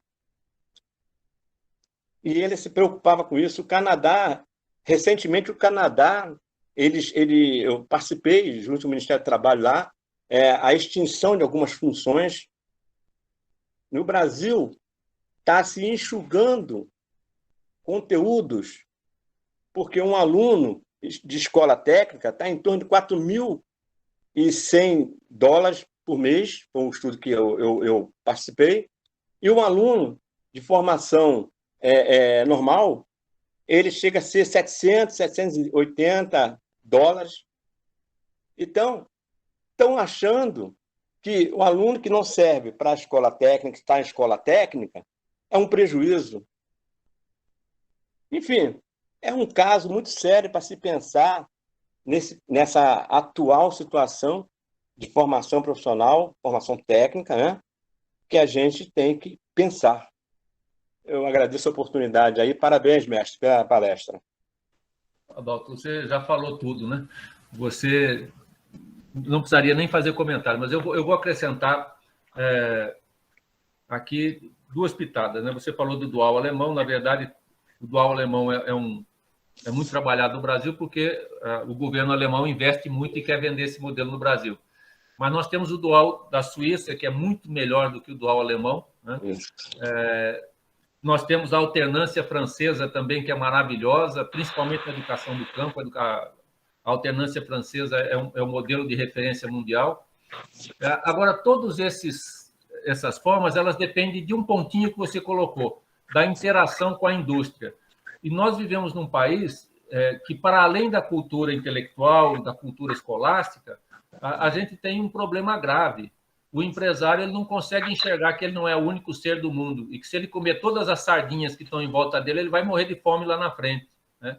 Essa é uma das razões pelas quais nós estamos passando agora por esse momento tão conturbado, né? Porque a pessoa não consegue enxergar a antropofagia que está praticando.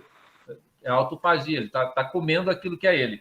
Nós fizemos um trabalho agora de avaliação de aprendizagem nas indústrias, conversamos com os estudantes, conversamos com as empresas, com o pessoal do Senai, com o pessoal do Senac, e a dolorosa resposta que a gente tem é: as empresas querem se livrar. Eu pago para não botar o cara aqui para não me atrapalhar, eu quero um profissional pronto. Então, desse jeito, ele não vai ter o profissional pronto nunca, ele vai estar sempre perdendo, né?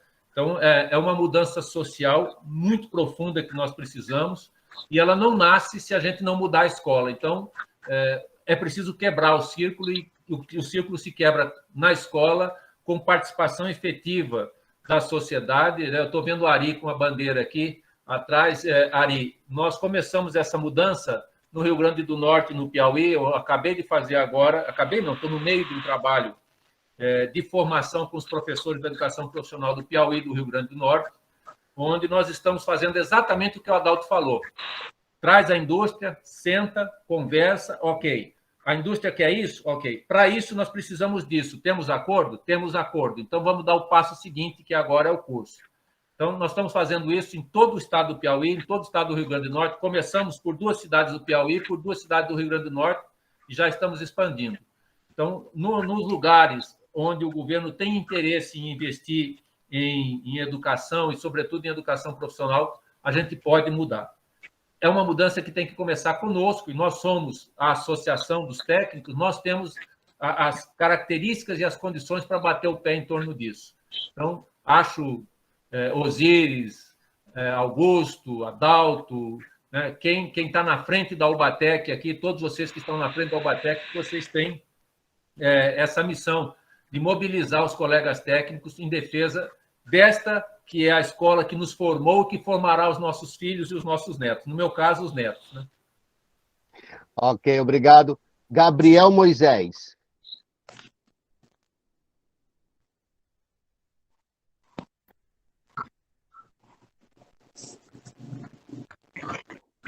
Cadê Gabriel Moisés? Está sem som, Gabriel.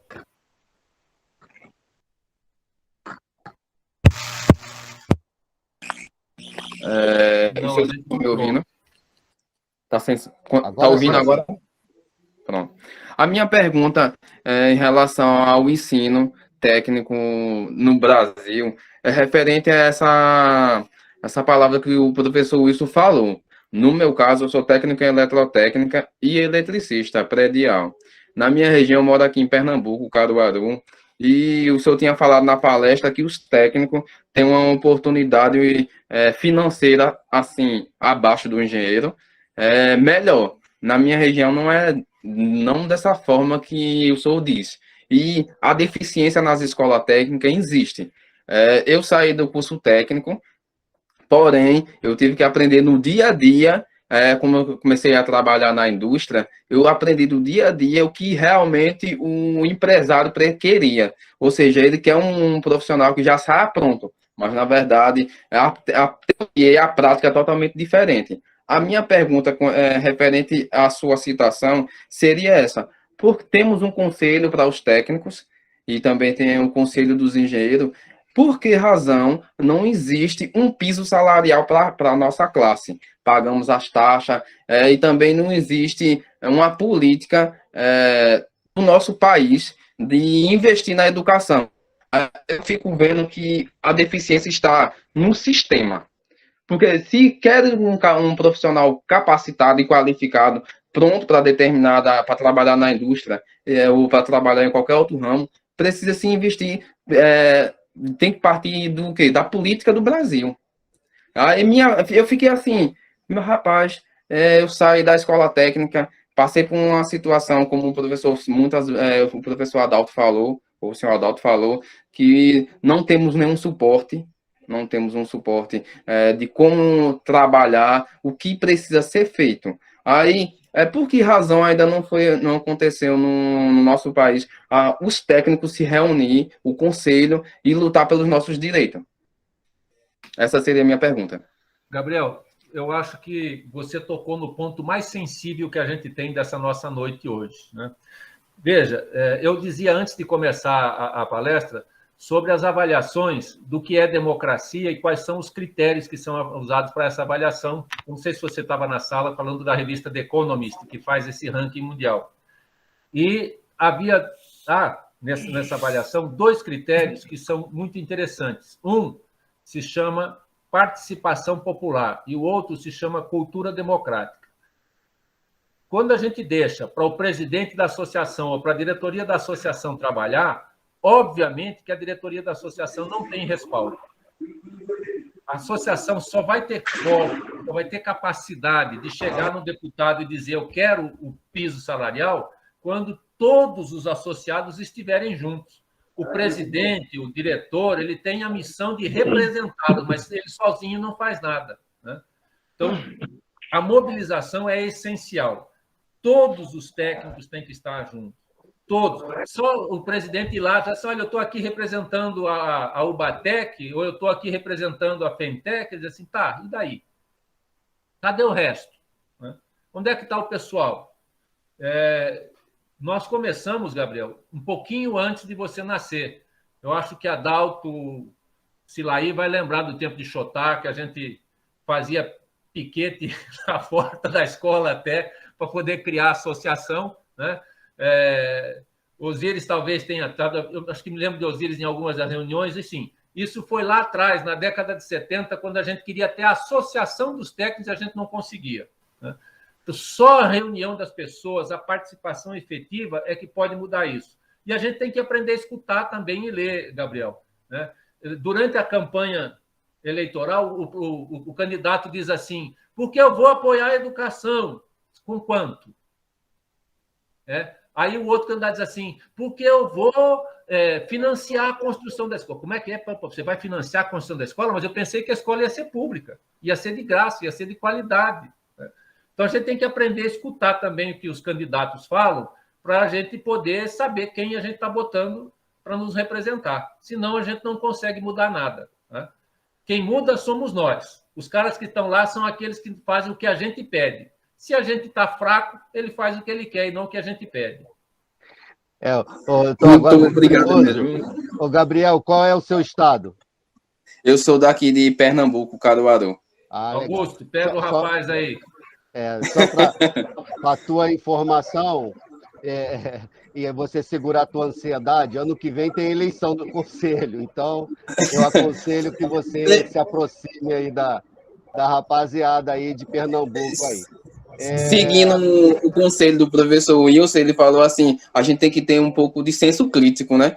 E muitas das vezes o que hoje eu estou com 30 anos, muitas das vezes é isso que o professor tinha falado sobre a briga. O pessoal que é engenheiro, como tem uma engenheira aqui no grupo, ou se tiver mais, os técnicos querem ter uma posição no mercado, um crescimento, porém fica naquela, não é valorizado, pelo menos na minha região. Aí, vamos fazer um curso de engenharia. No meu caso, como eu sou eletrotécnico, vou fazer um curso de engenharia elétrica, para ver se as coisas mudam. E eu tenho um amigo que é engenheiro elétrico, que ele não recebe a oportunidade, que quer fazer um curso de técnico. Aí fica numa situação bastante difícil no nosso Brasil. Gabriel, como o professor Wilson falou, você, pelo visto, é novo aí, né, muito novo. No movimento. Mas olha só, não podemos confundir as atribuições de um conselho profissional, de uma autarquia federal, com um sindicato, com uma associação. Então, nós temos aí o Augusto do teu estado, né, está fundando aí a Ubatec, está liderando a Ubatec, então cola nele, né? E o Wilson, você me fez aqui lembrar do Chotá, grata lembrança, e nós aqui, assim que nós pudermos, nós daremos o nome de uma escola técnica aqui de Luiz Sérgio Chotá, né? Que é o nosso grande mestre e grande incentivador aí do movimento dos técnicos a nível nacional. Bom, olha só, a lista está grande aqui, quer dizer, são 3 pessoas que estão querendo fazer perguntas. Nós aí estamos lá já quase no limite, mas eu acho que dá para expandir um pouco aí o nosso horário. Então, nós temos Luiz Ramos da Silva, temos o Arimateia, da Paraíba, e temos Antônio Godoy. Então, Luiz Ramos, pode fazer a sua pergunta.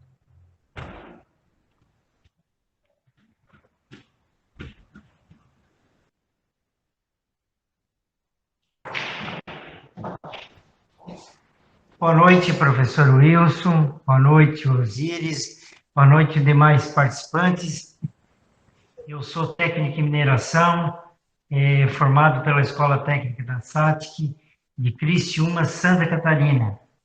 No momento, já estou aposentado, trabalhei 35 anos com a mineração de carvão, trabalhei também como autônomo na área de extração de areia, extração de arenito e botucatu, e atualmente estou diretor administrativo do CRT 04, o Conselho Regional dos Técnicos do Paraná e Santa Catarina. Eu entrei na palestra, já havia começado, de repente a minha pergunta até já tenha sido respondida, mas eu vou fazer o seguinte: os conselhos profissionais estão tendo 2 grandes problemas. O primeiro, com os cursos EAD. Infelizmente, estão aí, diga-se de passagem, a maioria deles muito duvidosos, né? E os conselhos não podem fazer nada. O curso está aprovado pelo MEC e o conselho é obrigado a registrar o profissional na hora que ele entra com o pedido de registro. E o pior de que o EAD é o diploma por certificação. Isso aí, então, é o pior de todos.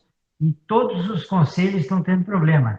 O CREA, CAL, o CFT não está tendo problema judicial ainda, porque o que está vindo, o CFT está registrando sem discutir.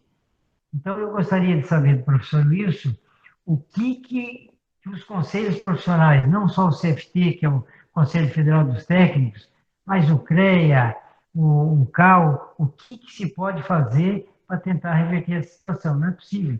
Na época que eu fiz o meu curso, eu sou formado em dezembro de 1972. Na época, só o meu estágio era maior que o maior curso de hoje. Meu estágio era de 1.440 horas. O maior curso hoje tem 1.200 horas. Então, pô, esse curso técnico de hoje já é um desastre.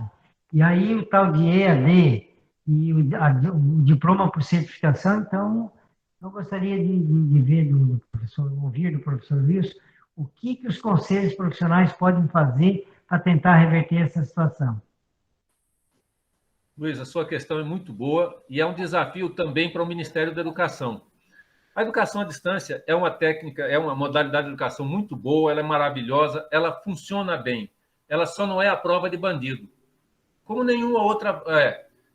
eu fui reitor por 10 anos e abri centenas de processos por diploma falsificado da minha escola. O conselho me procurava, ou uma entidade me procurava, pô, essa assinatura não está bem parecida com a sua, esse diploma, esse papel está diferente. Então, nós temos um problema que é a pilantragem, e essa não tem do que dar jeito. Infelizmente, nós não temos um processo de educação à distância bem desenvolvido, forma profissionais, leva a escola a lugares onde, infelizmente, a escola não consegue chegar. Então, a educação à distância é uma coisa boa. O mau uso, a pilantragem é que não tem controle. Da mesma forma, a certificação. A certificação também é uma coisa muito boa, ela valoriza o profissional, valoriza pessoas que têm experiência. Agora, a pilantragem tomou conta disso. Nós temos encaminhado, eu sou conselheiro aqui no Distrito Federal, Conselho de Educação, e nós temos encaminhado, assim que a gente recebe a denúncia, a gente corre e vai apurar. Chega lá na escola, os papéis estão todos perfeitinhos, bonitinhos, como se o estudante tivesse matriculado lá e fazendo o curso por 2 anos. Como é que pode? É falsificação. A gente consegue provar? Um ou outro caso a gente consegue, a maioria não. Então, é um problema de pilantragem, porque a escola, do ponto de vista formal, faz o trabalho direitinho. Agora, acho que uma coisa, Ramon, que eu acho muito interessante é o exame de ingresso no Conselho. O Silaí, não, desculpa, agora há pouco estava aqui o professor que estava falando da situação na Alemanha. Na Alemanha, a escola é que dá o curso. A professora Adalto. Na Alemanha, a escola dá o curso, mas quem dá o diploma não é a escola. Quem dá o diploma é outra instituição. É um comitê formado pelas escolas, pelas empresas e gerido pela prefeitura, ou pelo Estado, ou pelo governo federal. Porque eu tenho que passar por uma prova. O nosso conselho, e eu já disse isso ao nosso presidente Wilson, né? O nosso conselho deveria adotar esse sistema, porque ele legalmente cria as condições para barrar a pilantragem. Eu tenho uma prova para ingressar nesse conselho, uma prova de curso técnico, não é uma prova para engenheiro, não é uma prova para pedreiro, para eletricista, é uma prova para técnicos. Para cada técnico eu tenho uma prova. Então, isso ajudaria tremendamente a diminuir os problemas. Não é uma coisa que o Ministério esteja em condição de fazer agora, mas é uma discussão que já passa no Ministério. Ter uma prova, porque não dá para a gente ter uma polícia para cada pessoa, até porque, infelizmente, até nas corporações policiais a gente tem bandido. Então, o problema é de honestidade e isso aí não se resolve assim com documentos, com papéis. Obrigado, Wilson. Já estamos partindo para o final. Nós temos Arimateia e Antônio Godoy. Se alguém ainda quer formular uma pergunta, o momento é esse, porque nós vamos terminar. Ari, é com você. Boa noite a todos e a todas. Boa noite ao amigo Osíris, professor Wilson, ao Augusto, então, e aos demais companheiros e companheiras que estão aí participando, né? Como o Osíris colocou, eu sou aqui da Paraíba, da terra que o sol nasce primeiro, né? Sou eletrotécnico, primeira formação, também sindicalista, licenciado em Geografia e bacharel em Geografia. Atuo na área da eletrotécnica e também no ensino. Achei muito interessante, e sim, professor Wilson, e o ensino fundamental, né? Dentro da Geografia. E me chamou a atenção na sua fala com relação às escolas de base, né, do ensino fundamental e depois formação do ensino médio e superior, isso levando dentro de um princípio de uma escada. No Brasil, quando se fala em educação, dentro da sua maioria das vezes, ela está muito bacaninha no papel, na lei de diretrizes, né? Agora na nova formulação do ensino da educação básica, da BNCC. Mas quando se fala, de fato, do ensino, quando se trata na prática, ele se torna precário, porque nós temos o melhor quadro de profissionais está no ensino público, porque para poder estar no ensino público tem que passar por um concurso e tem que ser habilitado naquela área, diferente de escolas particulares. No ensino público, não se tem, faz feita aquela história que se diz de uma piada que diz, quando tem um óleo, não tem um motorista, quando tem um motorista, não tem o carro, o pneu está furado, sempre está faltando alguma coisa. Nós temos um quadro de profissionais no Brasil como um todo de excelência, pelo menos todos são formados, no mínimo com a formação para habilidade para lecionar naquela disciplina. Porém, não tem um incentivo financeiro, porque é descumprido a lei do piso nacional. Nós não temos o apoio logístico, institucional, salas de aulas adequadas, estruturas para poder lecionar, e ainda se vem com a questão da carga horária excessiva, né? Conteúdo, e quando algum profissional caminha, né, vereda por outras formas de passar o conhecimento, eles são podados, né? São questionados, por que você faz isso e não dessa outra forma? Né? Porque você tem que fazer prova, você tem que fazer os relatórios, você tem que... Então, se torna algo que, na prática, no resultado final, não é satisfatório. E aí, quando você faz o comparativo com escola privada, na escola privada nem sempre os profissionais são habilitados dentro daquelas suas disciplinas a qual estão lecionando, e os resultados aparecem. Mas porque existe toda uma condição de laboratórios, de formações, de treinamentos e outras coisas mais que fazem parte do mesmo esboço, né? Então, eu gostaria só de tecer esse comentário, né, com relação ao ensino fundamental, mas que também nós não devemos esquecer do ensino técnico, né? O ensino técnico, ele é primordial. Eu fui aqui na Paraíba, membro do Conselho Superior da instituição, do IFPB, participei de toda essa parte de estrutura, eu saí de um conselho diretor para um conselho superior. Então, eu saí de uma escola técnica para um instituto federal, acompanhando todo esse processo de implementação dos institutos e também da ampliação dele. Então, foi algo muito interessante, está sendo positivo no ponto de vista da descentralização, e com relação à educação, não resta dúvida.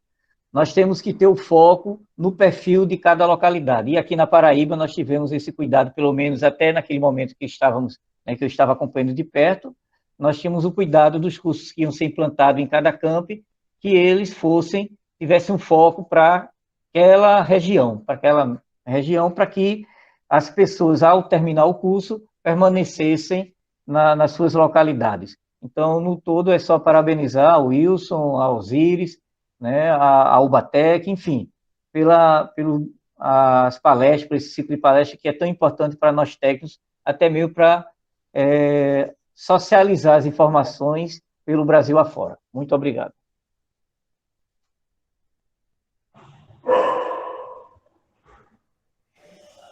Está sem som, Wilson. Oi, Arimateia, desculpa, eu estou dizendo que eu tenho um carinho muito grande pela Paraíba, eu tive a oportunidade de estudar na Universidade Federal de Campina Grande, ser professor na Universidade Federal de Campina Grande, tive a oportunidade de acompanhar bem de perto alguns momentos da história do Instituto Federal da Paraíba, estive aí como professor capacitando as equipes docentes, com o bom amigo João Batista, que deve ter sido seu diretor, reitor na época de criação do Instituto, hoje com o Nicásio, né? Enfim, passei por uma turma grande já de muitos anos aí na Paraíba, desde os anos 80. Mas eu queria trazer para você duas notícias boas, né? Que não são boas porque comparam coisas, mas, primeiro, se você pegar a média de resultados do Enem, a escola pública é superior à escola privada. média de resultados. Não estou falando de uma escola aqui, outra ali. Média de resultados. Então, eu coloco que isso é uma coisa boa, porque, caso geral, as pessoas dizem que a escola pública não presta, né? O que eu estou querendo dizer é que, do ponto de vista do conhecimento, a escola pública está bem, né? Cresce bem. Então, essa é uma coisa boa. A segunda coisa boa é as escolas que oferecem educação técnica integrada ao nível médio têm resultados muito superiores às outras escolas, em termos de desempenho, nessas provas do Enem, nessas provas do PISA. Sejam escolas estaduais, sejam escolas federais, sejam escolas privadas, sempre os alunos que estão em cursos técnicos integrados ao nível médio têm desempenho superior. Portanto, a educação profissional faz um trabalho de excelente qualidade. A gente só não pode achar que isso é a solução do país e agora tudo quanto é escola quer oferecer curso técnico integrado ao médio, porque a gente vai voltar aos anos 70, da Lei 5692, que fez uma porcaria e destroçou a educação profissional do país, né? Tornando a educação profissional compulsória. Mas tem notícia boa no campus. Eu vou parar, porque senão os outros não conseguem.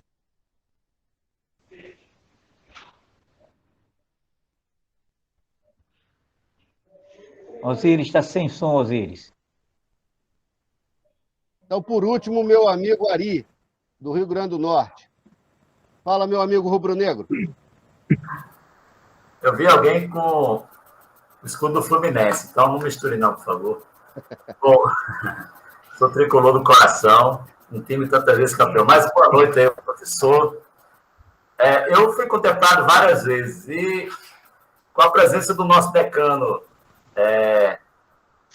Osiris, João, Arimateia, eu que veio da Etferne, né? Fiz ali nos anos 70, 77 a 80, né? Passei todo esse período de organização dos técnicos, da Aprotine, de fundar, mesmo aquelas coisas, professor, de fundar a Associação dos Técnicos Industriais do Rio Grande do Norte, depois Sintec. E eu tive uma experiência muito interessante, quando virou Cefet, eu fui conselheiro, diretor, né? Que a Arimateia falou agora há pouco, foi uma experiência em que eu pego a posição do governo FHC para o governo Lula. A gente sai de um orçamento X para um orçamento 5Y. É um negócio... foi um grande estouro da organização do ensino técnico. Aqui, a gente está... O nosso secretário de Educação, o professor Getúlio. Você deve ter conhecido. E essa semana, tem 2 semanas, que a professora Fátima nos anunciou a criação de 12 escolas técnicas estaduais, né? Isso é um fruto de um investimento de quase 400 milhões de reais. Então, isso para a gente foi uma notícia muito boa, tendo em vista o desaquecimento dos investimentos nos ensinos técnicos a partir desses governos que vieram após o governo PT. E isso é uma notícia importante, de 400 milhões de reais em 12 escolas técnicas. E minha colocação, professor, da luta da militância nossa, nós não conseguimos nos organizarmos fortemente quanto categoria, né? Eu acho que há um descolamento entre a formação profissional e a formação de mercado. Porque quando você quando você sai da escola técnica e pisa naquela calçada ali e se desloga com o mercado, ainda há um despreparo do técnico do ponto de vista da sua formação política, de cidadão, que está no mercado de trabalho. Isso tem uma diferença muito grande. Então, a gente nunca conseguiu, batalhar uns anos, para ter uma organização mais presente. A FETEC tem seu papel estratégico, agora vem o nosso conselho, né, com atraso de 50 anos, aí, mas chegou.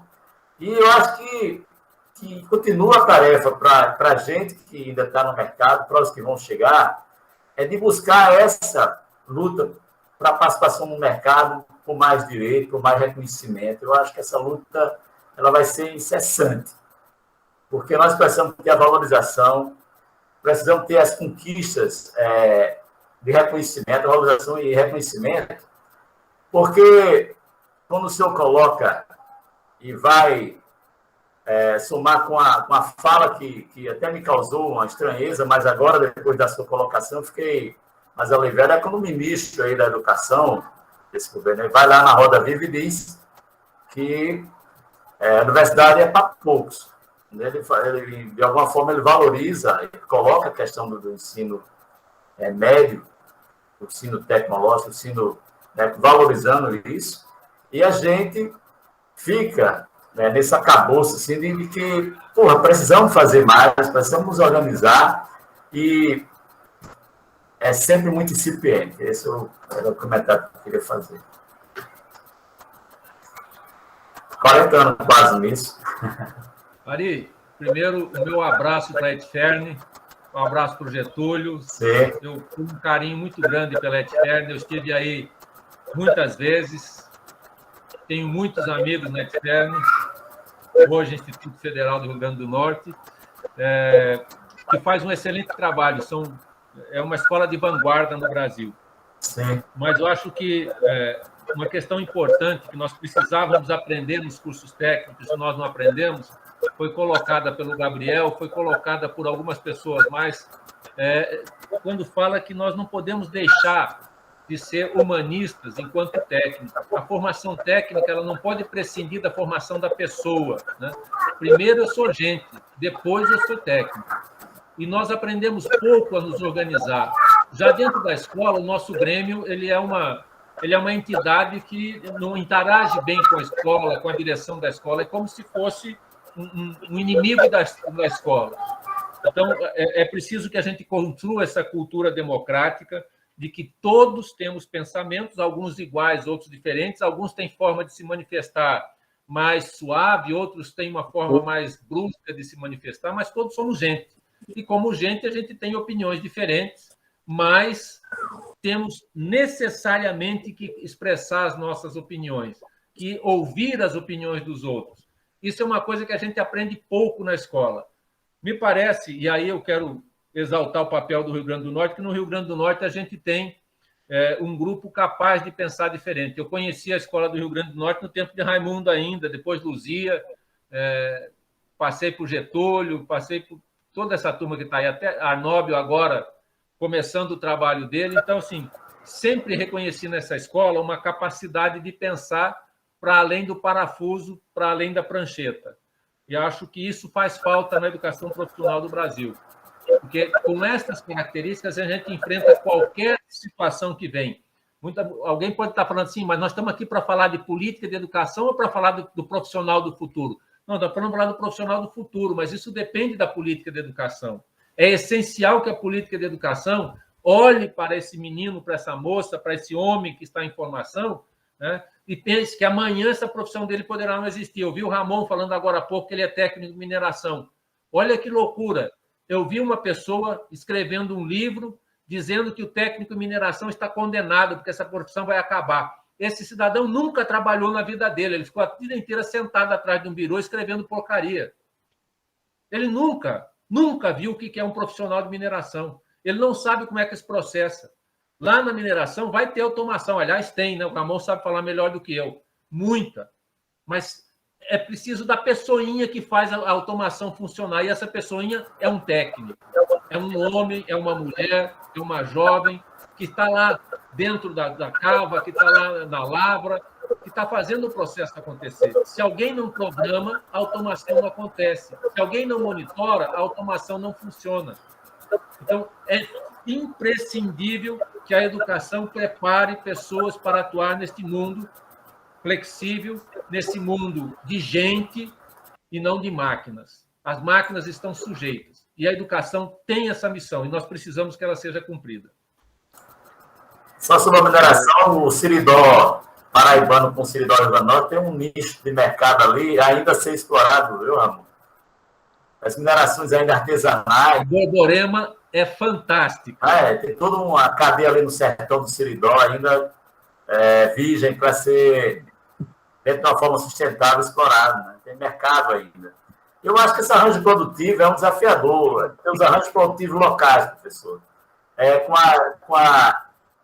Existe uma burocracia muito grande de criação de cursos de escolas. Assim, eu acho que até atrasa um pouco o desenvolvimento que eu chamo de arranjos produtivos locais, apesar de uma dinâmica. E isso, de alguma forma, aqui no Estado, com os institutos federais, foi feito isso.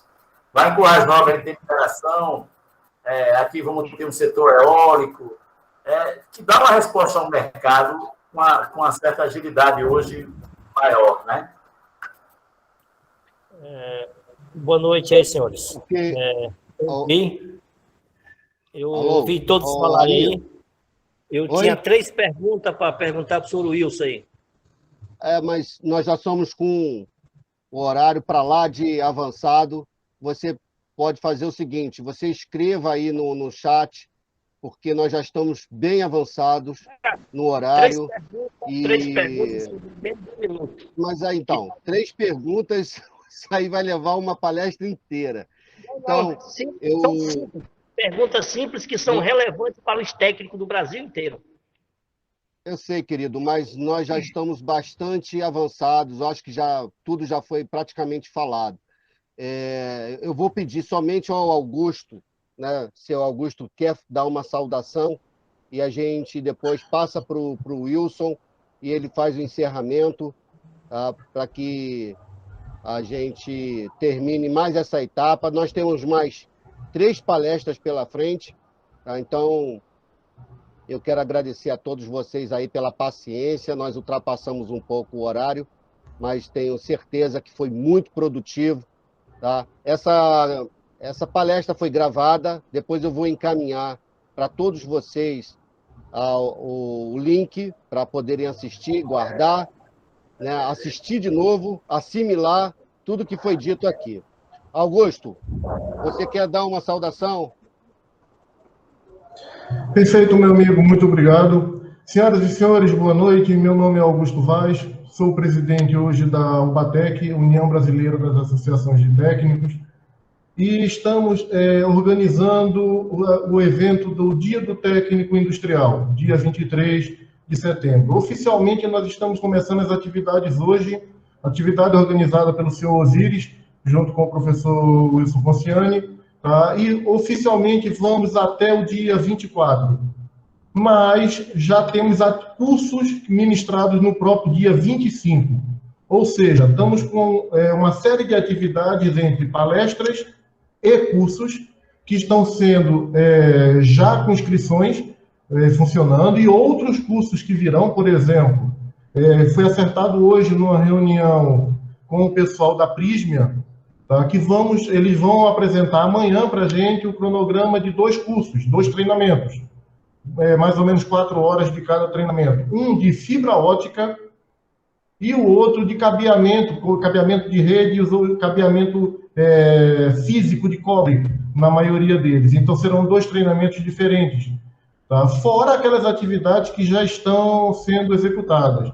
Por exemplo, o curso de fotovoltaico, projeto fotovoltaico, que vai ser dia 23 e 24, tá, de setembro. Então, cursos gratuitos, meus amigos. Peço a todos que a gentileza de divulgarem entre seus grupos, de passarem para os seus alunos, porque é um momento único.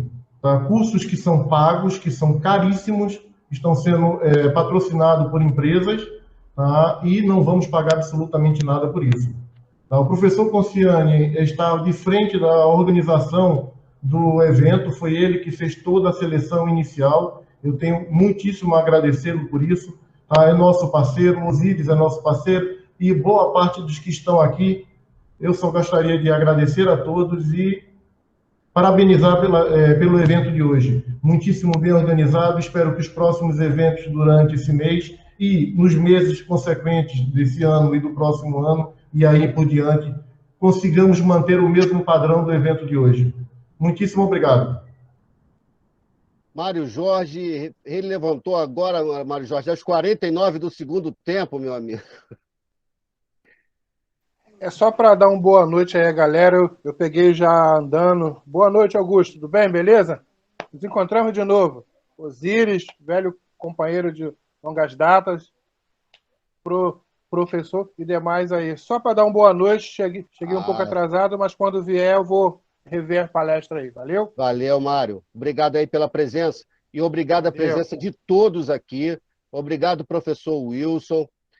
Obrigado aí, Brasil inteiro aí representado por cada um de vocês, cada estado aqui. Poxa, muito bacana de ver isso. Eu espero que vocês tenham gostado, mas também espero que vocês participem dos próximos. Nós temos dia 16, 23 e dia 30. Então, são mais 3 palestras aí pela frente.